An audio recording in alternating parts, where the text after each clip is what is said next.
अस्सलाम वालेकुम dear students, welcome to study century. Dear students, आज हम बायोलॉजी 10th क्लास का चैप्टर नंबर फर्स्ट कंटिन्यू करेंगे, ह्यूमन डाइजेस्टिव सिस्टम। आज का हमारा टॉपिक है डिसऑर्डर ऑफ डाइजेस्टिव सिस्टम। ये इस चैप्टर का लास्ट टॉपिक है। इसके बाद हम चैप्टर की समरी और उसकी इम्पोर्टेंट की टर्म्स एंड देन उसकी एक्सरसाइज को देखेंगे। तो चलें स्टार्ट करते हैं आज का लेक्चर।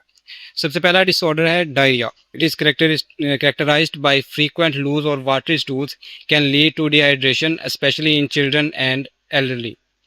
बच्चों में लूज स्टूल की वजह से काफ़ी वाटर लूज हो जाता है, जिसकी वजह से हमें डायरिया हो जाता है। इसके मैंने सिम्टम्स, साइंस और सिम्टम्स, कॉजेज, ट्रीटमेंट और प्रिवेंशन को ऑर्डरली मैनर में अरेंज किया है इस स्लाइड्स की सूरत में, ताकि आपको समझने में आसानी हो। अगर किसी स्टूडेंट को ये स्लाइड्स वगैरह चाहिए तो वो कमेंट में बता सकता है, उसको प्रोवाइड कर दी जाएगी।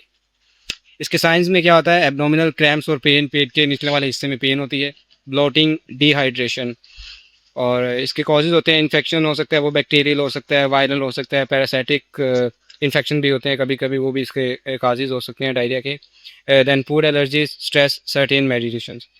कुछ एंटीबायोटिक्स होती हैं जिनका साइड इफ़ेक्ट्स हो सकते हैं, उस वजह से भी डायरिया हो जाता है कभी कभी।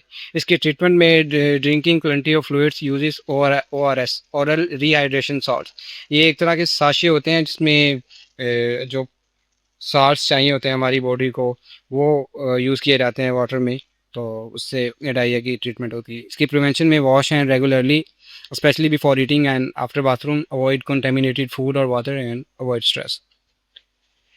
Second disorder है constipation, a condition in which feces are not eliminated from the body at regular intervals. इसके साइंस और सिम्टम्स हैं इनफ्रीक्वेंट और difficult bowel movements, hard and dry stools and abdominal discomfort और ब्लॉटिंग। साइंस और symptom के disorders हैं उनके तकरीबन तकरीबन सेम ही है। डिफरेंस है इनके काजेज़ में, ट्रीटमेंट में और प्रिवेंशन में। कॉजेज इसके आ जाते हैं: lack of fibre in diet, dehydration, lack of physical activity, certain medications and diabetes. इसकी ट्रीटमेंट हो सकती है इंक्रीज फाइबर इनटेक। हमें खुराक में ऐसे वेजिटेबल्स और ऐसे फ्रूट्स का इस्तेमाल करना चाहिए जिनमें फ़ाइबर की मिकदार ज़्यादा होती है, ताकि जो कॉन्स्टिपेशन हुई है फ़ाइबर्स की कमी की वजह से उसका पूरा किया जा सके। इसकी प्रिस्क्राइब मेडिसिन भी होती हैं, रेगुलर एक्सरसाइज करनी होती है, प्लेंटी ऑफ वाटर। प्रिवेंशन में यही है कि eating a high fibre diet, drinking plenty of water. Prevention और ट्रीटमेंट तकरीबन तकरीबन सेम ही है। इसमें हाई फाइबर डाइट हमने कंज्यूम करनी होती है, जिससे इसके डिसऑर्डर को कम किया जा सकता है।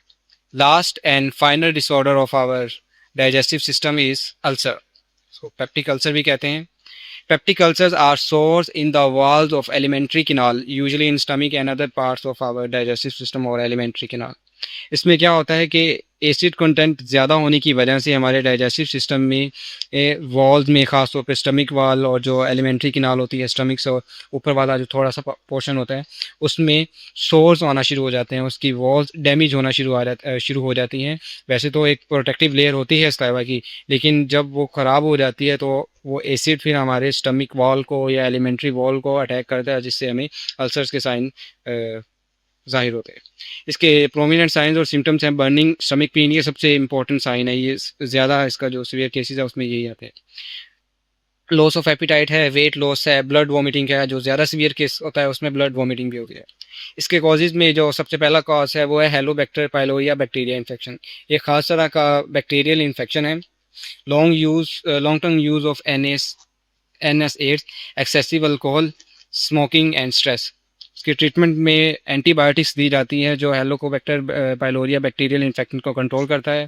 कुछ ख़ास तौर पे एंटी एसिड्स और प्रोटॉन पंप इनहिबिटर्स भी होते हैं। ये प्रोटॉन पंप इनहिबिटर्स क्या करते हैं? ये हमारे डाइजेस्टिव सिस्टम में, ख़ास तौर में स्टमक में और हमारी जो इंटेस्टाइन है उसमें जो सेक्रेशंस होती हैं उनमें एसिड कंटेंट को कंट्रोल करते हैं। इसकी प्रिवेंशन में आ सकता है avoid excessive use of NSAIDs, avoid spicy foods and eat a balanced diet. Dear students, आज का लेक्चर हमारा यहाँ पे ख़त्म होता है। हमने तीनों डिसऑर्डर्स को बारी बारी पढ़ा, इसके सिम्टम्स देखे, इसके कॉजेज़, ट्रीटमेंट एंड प्रिवेंशन। इनको मैंने इंतहाई ऑर्डरली मैनर में अरेंज किया है: साइंस, सिम्टम्स, कॉजेज़, ट्रीटमेंट और प्रिवेंशन, ताकि आपके लिए इसको स्टडी करना आसान हो। तो मिलते हैं अगले लेक्चर के साथ। अल्लाह हाफिज़।